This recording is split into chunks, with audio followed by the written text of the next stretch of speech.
Élisabeth II et le prince Philippe sont restés unis par le lien du mariage pendant presque 74 ans.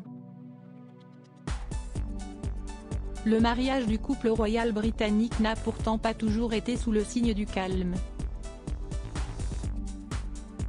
Le biographe Gilles Brandrett dévoile les deux passions d'Élisabeth II d'Angleterre que le prince Philippe ne partageait pas du tout. Élisabeth II d'Angleterre est décédée le 8 septembre 2022 à l'âge de 96 ans, 1 an et 5 mois après le décès de son mari bien-aimé, le prince Philippe.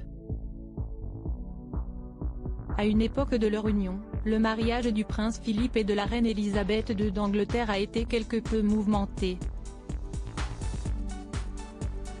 Le magazine Voici évoque les différences de personnalité entre la traditionnelle monarque et son époux plus aventurier, notamment accusé d'infidélité dans leur mariage.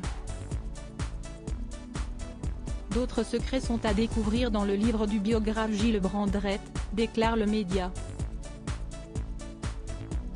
Élisabeth II, en Intimate Portrait, l'ouvrage de Gilles Brandrett est prévu sortir le 25 mars prochain.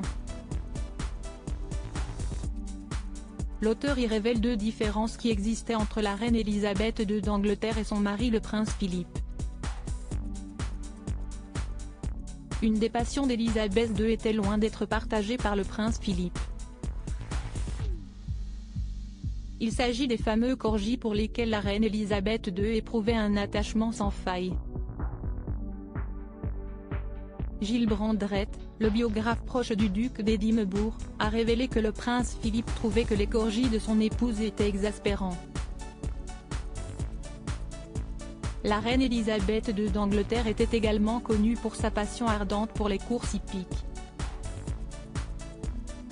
Élisabeth II, le prince Philippe se contentait d'accomplir son devoir d'après le même auteur. Le prince Philippe avait hâte que la traditionnelle procession sur le champ de course se termine avant de passer en coulisses ou de rentrer immédiatement au château de Windsor.